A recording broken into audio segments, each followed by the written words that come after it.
Valley's leading news program with Jim Gardner. The violent storms are finally out of here, but at various times today, we had tornado warnings in 5 counties and savage thunderstorms almost everywhere else. In their wake, flash flooding that made driving treacherous, hundreds of fallen trees that often claimed their own victims, and upwards of 50,000 homes that lost power. It is Wednesday night, and the big story on Action News tonight, a second straight day and night of severe storms that have overtaken the tri-state area.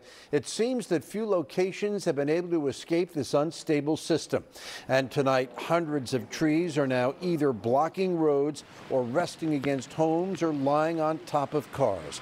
We'll be able to more carefully assess the damage come tomorrow. Action News viewers shared with us what it looked like in their neighborhoods as the storm swept through. This video was captured by Alicia Morrow in Emmaus, Lehigh County. And Donna Quest was shocked as the hail ricocheted off her roof in Coopersburg, building up on her car and driveway almost like a wintry nor'easter. No! No! No! What the?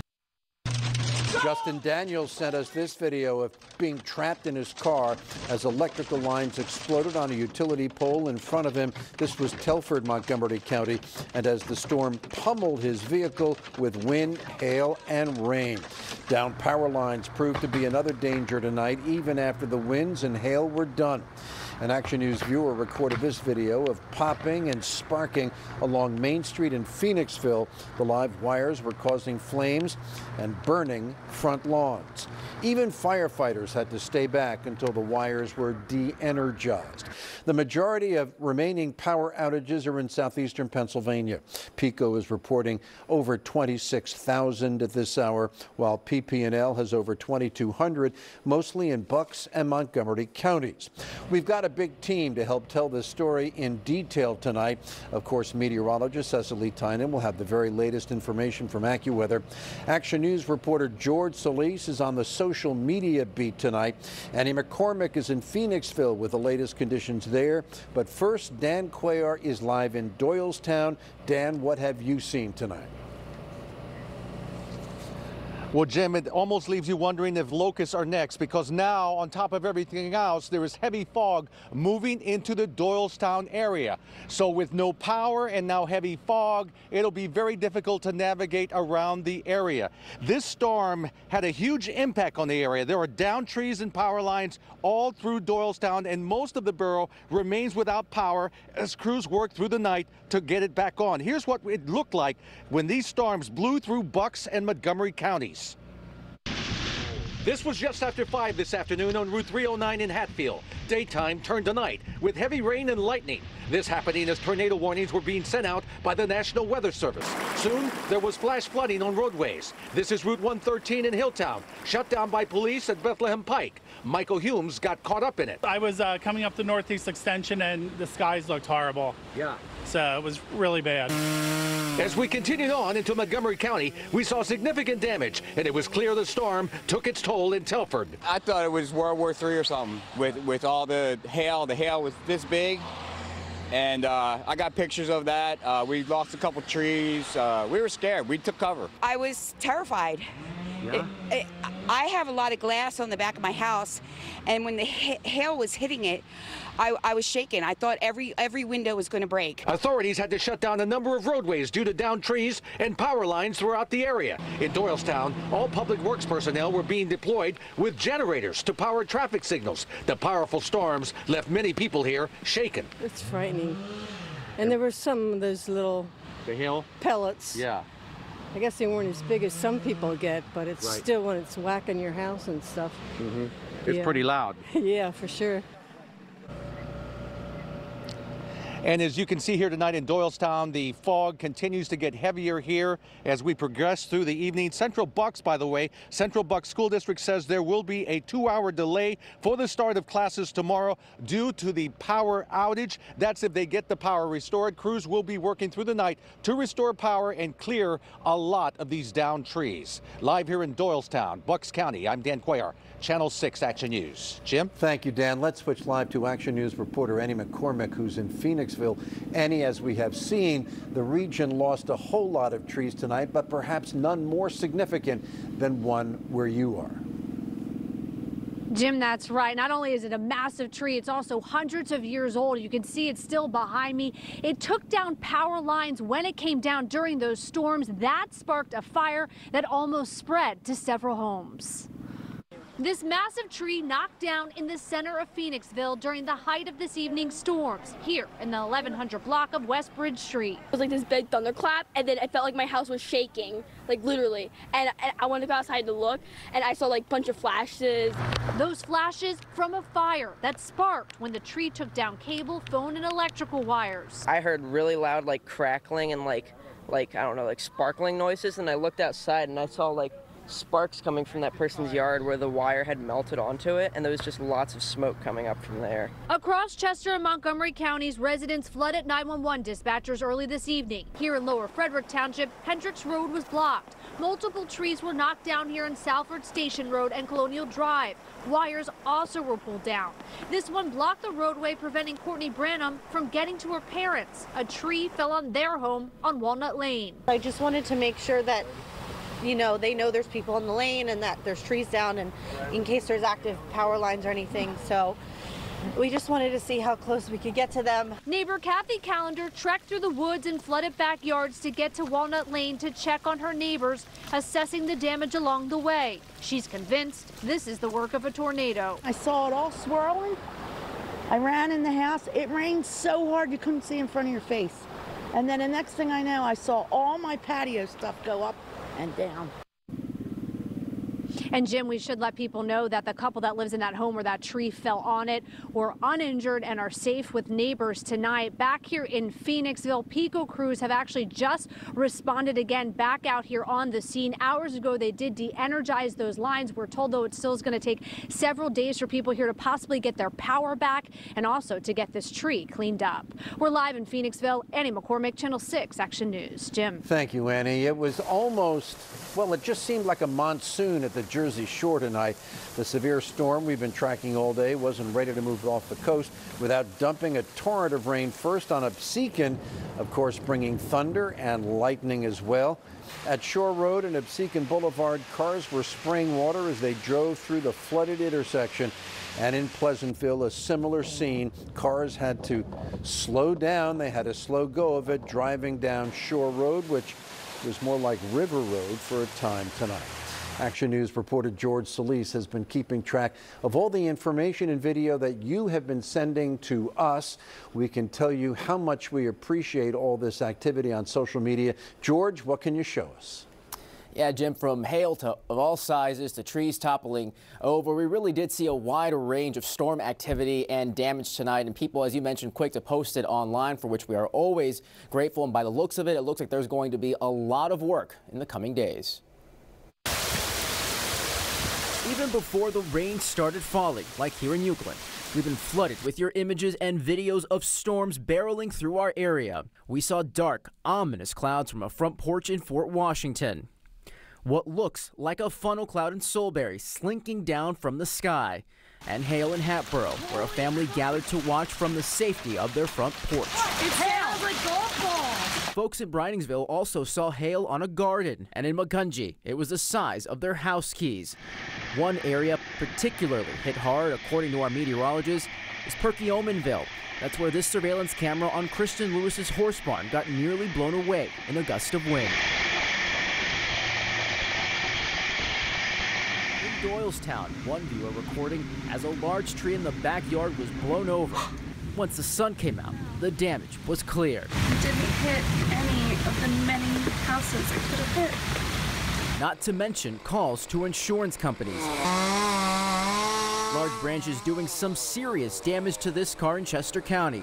And in Newcastle, Delaware, the wind was enough to peel the windows of a back porch like the rind off an orange. Even in northeast Philadelphia, trees toppled over, some snapped like twigs by the wind. A reminder of the strength of these storms and a sample of the cleanup that lies ahead.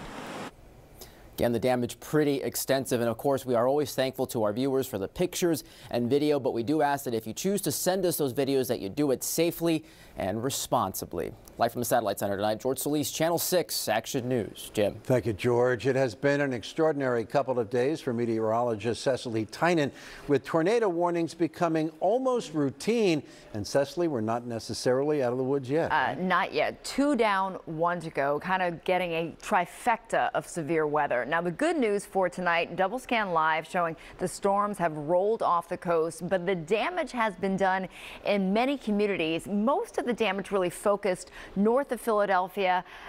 You can see all the storm reports, and we've had flash flooding, we've had heavy rain, thunderstorm wind damage, but the signature card for this storm system was really hail tonight. The hail track showing that we had some pretty impressive hail across parts of Berks County, Lehigh County, Montgomery, Bucks, really dying off as they moved down to the south. They were weakening, but they still had a lot of wind with it as they were moving to the south. So some of the wind reports, the thunderstorm gusts, Newtown, Bucks County reporting a wind gust of 70 miles per hour.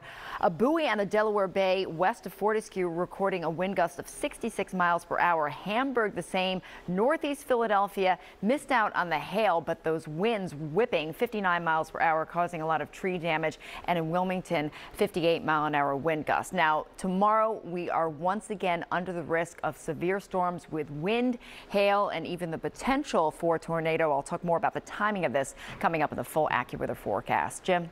Thank you, Cecily. Residents of Morgantown in Berks County got to work today cleaning up from last night's tornado. The National Weather Service confirmed it was an EF2 twister with winds estimated at 120 miles an hour. It toppled and dragged a trailer and flattened a garage, then barreled into a development. Andy Quinn watched his front wall crumble. It sounded like a bomb went off in the living room. And as you can see, it looks like a bomb went off in this living room. So that's, you know, we both came out, walked out this door right here without a scratch. Twin Valley Fire Chief Jason Brooks answered a call for someone trapped and realized it was his neighbor. Neighbors say the tornado lasted less than a minute, but it showed how life can change in an instant. And new at 11 tonight, one person was hurt tonight during a fire in the Port Richmond section of Philadelphia. The blaze broke out at 9 o'clock. On Somerset Street in Agate, medics rushed the man to Temple University Hospital for treatment of smoke inhalation. There is no word yet on a cause.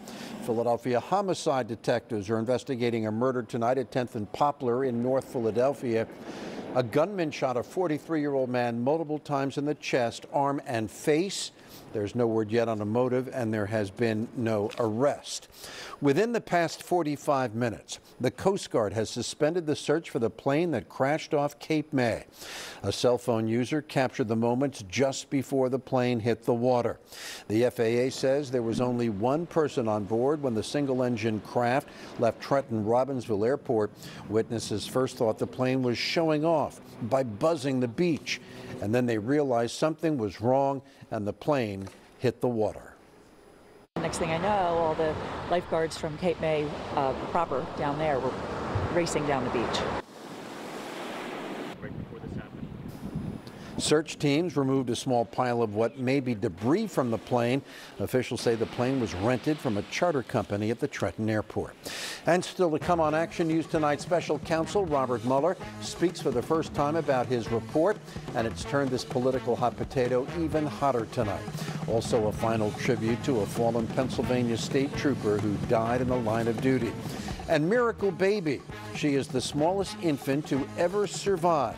We'll introduce you to her and what makes today the second biggest day of her life. Cecily? Well, after 2 nights of severe weather, double scan live showing our next system already gaining strength across the Midwest. I'll talk about the timing of this and when finally quiet weather returns in the AccuWeather 70 forecast. And Deuces Rogers with a slugfest at Citizens Bank Park.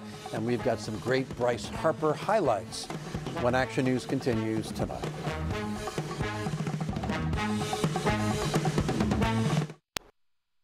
Special counsel Robert Mueller delivered a 9-minute statement today that seemed to rebut both President Trump and Attorney General William Barr. Appearing to contradict Trump's insistence that he's been exonerated by the Mueller probe, the special counsel said this. If we had had confidence that the president clearly did not commit a crime, we would have said so. Mueller explained that charging Trump with a crime, and he outlined 10 instances of possible obstruction in his report, wasn't an option because Department of Justice policy won't let him. Under long-standing department policy, a president cannot be charged with a federal crime while he is in office. That is unconstitutional. And Mueller seemed to be saying the ball is now in the court of the Congress. The Constitution requires a process other than the criminal justice system to formally accuse a sitting president of wrongdoing. It is possible today's statement by Mueller could put pressure on the Democrats in the House to launch impeachment inquiries. President Trump was quick to tweet his response to all of this. Nothing changes from the Mueller report. There was insufficient evidence, and therefore, in our country, a person is innocent. The case is closed. Thank you. 4th District Congress member Madeleine Dean met constituents tonight at a town hall in Bluebell. Earlier today, Dean said Mueller's statement was clear. He did not exonerate the president of crimes. However, he didn't have the power to bring charges. She said Russian interference in American elections should trouble every American, and she vowed that Congress will act on the Mueller report. It was a somber final salute today to a Pennsylvania state trooper who died of a medical emergency while working on the turnpike. Hundreds of law enforcement officers attended the Mass at the Church of St. Andrew in Newtown, Bucks County for Trooper Donald Brackett. The 58-year-old was found unresponsive outside his patrol car on May 18th. Brackett enlisted in the Pennsylvania State Police a month after 9/11. He had also served in the Marines. On Health Check at 11 tonight, a milestone for the world's smallest surviving baby. She is finally out of the hospital. Baby Sabi weighed just 8.6 ounces when she was born, was the size of a juice box when she was born in December in San Diego. Her mother suffered life-threatening sky-high blood pressure known as preeclampsia. Sabi was born at just 23 weeks. Few babies survive more than a few days when born that premature. But Sabi made it, making history, and she now tips the scales at 5 pounds, 6 ounces, healthy enough to go home today. What a story that is. Good news. Thank you. With a forecast. Yes, I'll have good news this time tomorrow night to say we're getting a break from the severe weather, but we still have another round to go. Let's go live on Sky 6, taking a look at the Ben Franklin Parkway, and this is the calm after the storms. Notice those flags are not moving at all, and with the high dew points out there and the calm winds, we are seeing some fog developing. But the past 2 days, we've seen a lot of hail. And what I want to talk about is how hail forms. Basically, it all starts with an intense thunderstorms. In thunderstorms, you have the currents of air. You have the updrafts, you have the downdrafts. Now, what happens with an updraft? It pulls up a raindrop. When that raindrop gets to a level in the atmosphere that's above freezing, an ice pellet forms. That is the center of a hailstone, and the stronger the updraft, the longer the hailstone stays in the thunderstorm cloud, kind of bouncing around, getting layers and layers of ice to form around it, typically very jagged. Eventually, that hail grows too big and falls, basically the force of gravity or the downdraft, down to the ground. And you can tell how strong the thunderstorms are really based on the size of the hail. Typically, we get the really small hail. We get the peas, the marble size hail, penny size hail. But the past 2 nights, we've had hail the size of quarters, ping pongs, and tonight even egg size hail. And that shows a very intense thunderstorm with a very strong updraft. And we could be dealing with that again tomorrow night.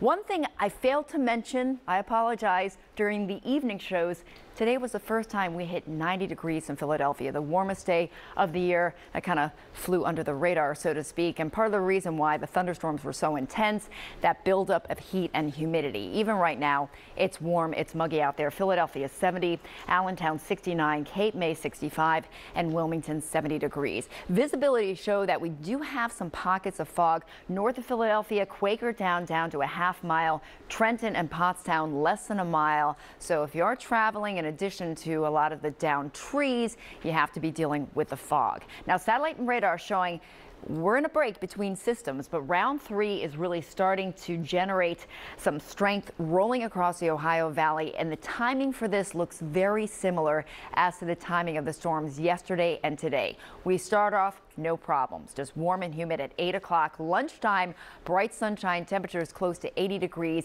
and then into the afternoon, right in time for the evening commute by 5 o'clock. Those strong storms developing across Berks County, Lancaster County, moving into Philadelphia likely at the beginning of the 6 o'clock news, but look how quickly they move offshore by 7 o'clock.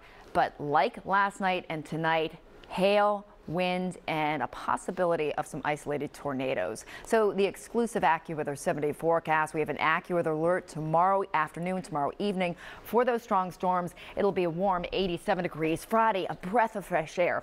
81, low humidity, no storms. We do it again on Saturday, partly sunny, 82. Sunday could get a shower, thunderstorm, 78 degrees, but we start next week very quiet, 75 degrees on Monday. Tuesday also looking good, sunny, pleasant, with a high of 76, and Wednesday partly sunny, 78 degrees. And of course, we continue to get the storm reports in, and David Murphy will have more information on that on Action News beginning at 4. Thank you, Cecily. Well, adults took over tonight in one of Philadelphia's coolest places for kids. Smith Playground in Fairmount Park held its 12th annual Party in the Playground fundraiser featuring gourmet food, drinks from local vineyards and distilleries. There was also a silent auction of relics from Smith's 120-year history.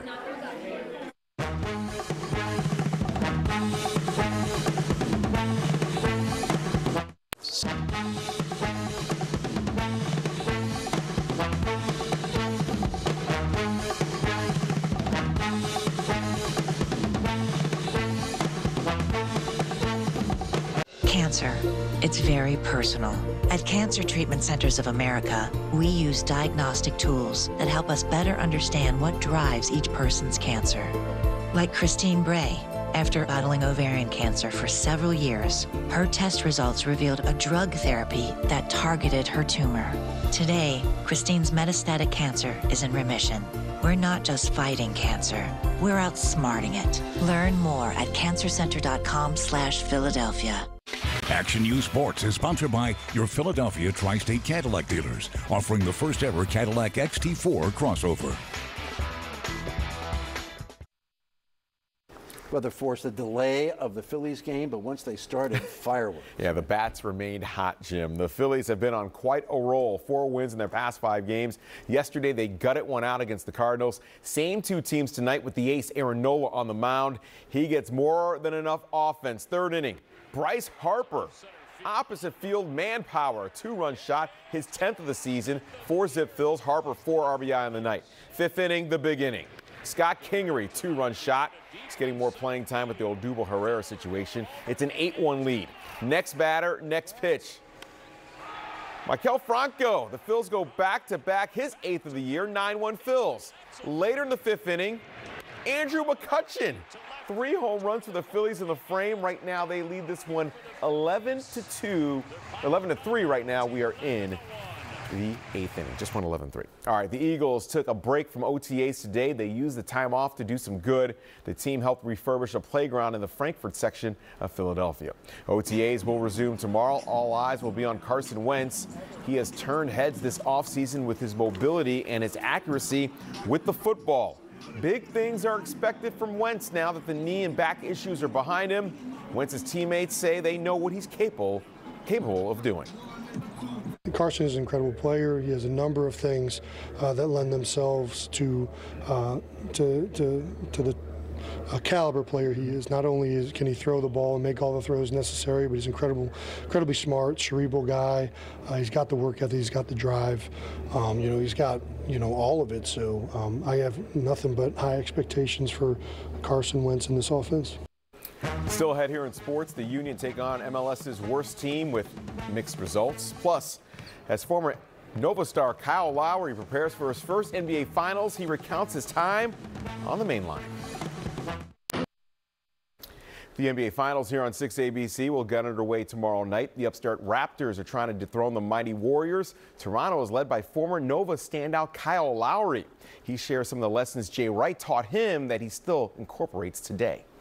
We never talked about basketball. We talked about life and being a legit person. Always just making sure that you're just upfront. You take everything on the chin.